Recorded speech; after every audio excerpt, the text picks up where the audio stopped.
आप देख रहे हैं आवाज इंडिया लाइव चैनल। हमारे चैनल से जुड़े रहने के लिए चैनल को लाइक कमेंट सब्सक्राइब करना भूलेंगे। प्रमुख खबर आ रही है मथुरा से। अभिनेत्री व भाजपा नेत्री जया प्रदा बुधवार को देर रात को धर्म नगरी वृंदावन पहुंची।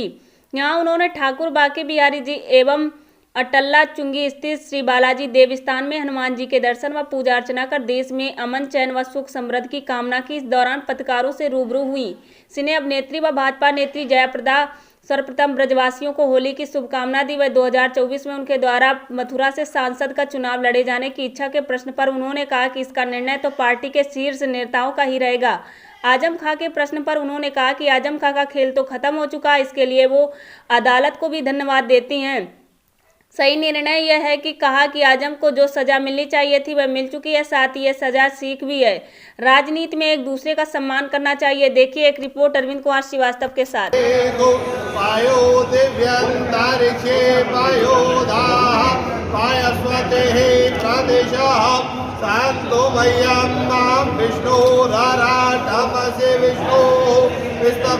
कैसी रही वृंदावन यात्रा अभी तक?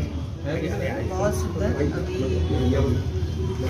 गुरु जी और यहाँ हमारे हनुमान जी के मंदिर में मैं आई हूँ माता टेकने, और सुंदर होने वाला है क्योंकि जब मैं यहाँ आती हूँ और यहाँ से मैं मन्नत करके आती हूँ तो वो भगवान से आशीर्वाद हमेशा मिलती है। और आज मुझे बहुत अच्छा लगा, फिर से मैं गुरु जी से एक साथ उनके आशीर्वाद लेने आई हूँ और बहुत अच्छा लगा।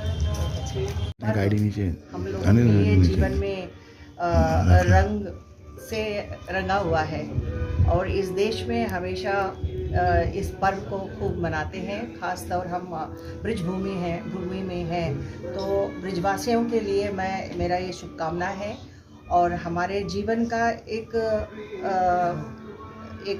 मिसाल है कि लोगों को हम इस होली के रूप में हम इसलिए मनाते हैं।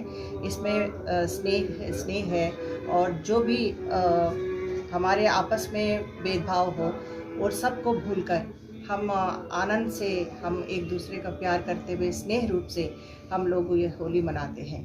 और कृष्ण का जो भूमि में हम लोग यहाँ हैं तो राधा कृष्ण का जितना हमारे जो प्यार है, उनके जो आस्था है लोगों में, ये भूमि बहुत धन्य है और यहाँ पे होली खेलना एक अद्भुत फीलिंग है। क्या हेमा जी अभी सांसद हैं 2024 में, आपका क्या लगता है कि कहाँ से आप चुनाव का सोच रहे हैं? हेमा जी और हमारे बीच में लड़ाई कराना चाहते हैं? नहीं, कहाँ से आप जा रहे हैं? बाहर के लोगों को ही चुना है, इसलिए कि आपकी इच्छा है कि आप मथुरा से कृष्ण की नगरी में? ये ऐसे हमारे हैसियत नहीं है इसके बारे में बोलने के लिए। हमारा और हेमा जी का बहुत स्नेह है और हमारे बीच में लड़ाई मत कराइए। और हेमा जी अभी भी सांसद है, सांसद रहेगी। जो कुछ भी हम फिल्मों के अलावा भी हम एक दूसरे को बहुत प्यार करते हैं। हेमा जी हमारे लिए बड़ी बहन है तो हम हमारे बीच में लड़ाई आप मत कराइए।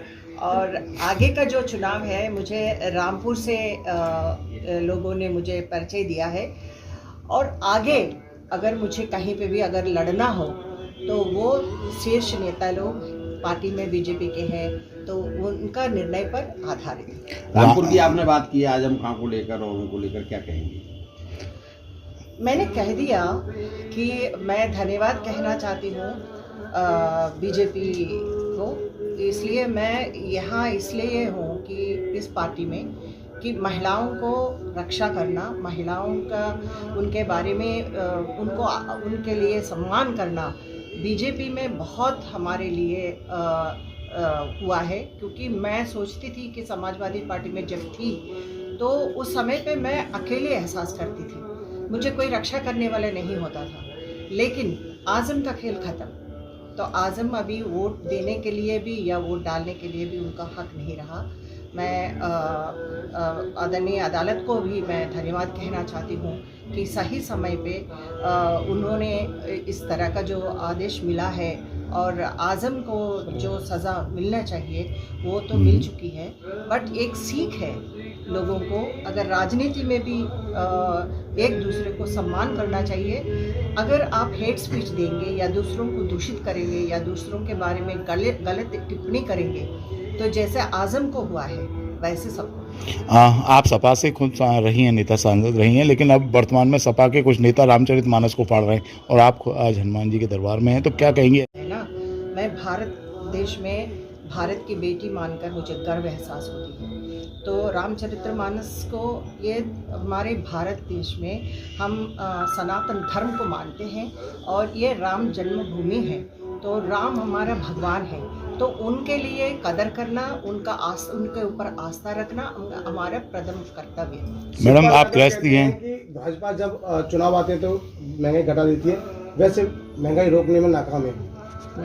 देखिए, ये सब तो चुनाव में तो कहते हैं, लेकिन हमने सपा में भी जब रही तो हमने भी देखा है कि किस तरह का अखिलेश का राज है और किस तरह जो है समाजवादी पार्टी जब सरकार में थी तो किस तरह लोगों को और जो है आतंक के लिए जो बढ़ावा देते थे, जो क्राइम के लिए बढ़ावा देते थे। तो ये मतलब अभी ये कहने के उस स्थिति में नहीं है, क्योंकि इनके ज़माने पे इनके जो सरकार थी तो जंगल राज होता था, लड़कियों को बाहर जाने में तकलीफ़ होती थी। वो बच्चे बाहर जाती है, स्कूल जाती है, तो माँ बाप के लिए अंदर कितना डर होता था, धड़कन होता था, हमें पता है, क्योंकि मैं भी एक माँ हूँ।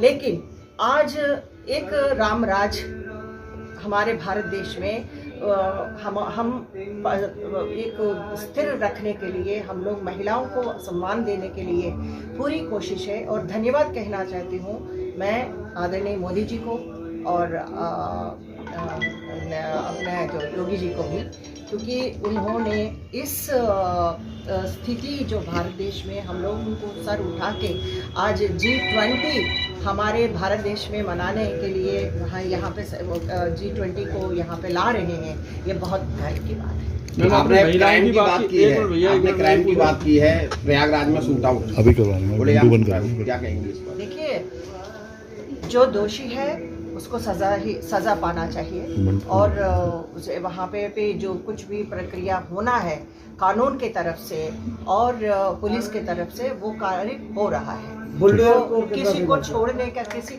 का जो सज़ा है, जो दोषी हो उसको सज़ा पाना ही है। बुलडोजर के उनको आपने बताया था कई बार, योगी जी ने उनको दिखाया कि क्या जो दोषी है, जो दुष्कर्म करेगा या जो भी गलत करेगा या कानून के खिलाफ काम करेगा, क्या उनको मतलब बिठा के लोरी गाएंगे? ऐसा तो नहीं हो सकता है ना। जो दोषी है उसको सजा पाना ही है। आप राम राज्य की परिकल्पना कर रही हैं, लेकिन क्राइम के आंकड़े जो है वो बढ़ रहे हैं, यूपी में भी बढ़ रहे हैं, तो कैसे राम राज्य की कल्पना करें? देखिए, ऐसा है कि आप एक व्यक्ति के बारे में या एक केस के बारे में ऐसा नहीं गणित कर सकते हैं, लेकिन सबसे पहले मैं ये बताना चाहती हूँ कि औरत के लिए आज हम सर उठा के अगर बात भी कर सकते हैं तो वो है आज योगी जी के सरकार में। तो योगी जी बहुत कुछ काम कर रहे हैं लोगों के लिए भी, और ख़ास तौर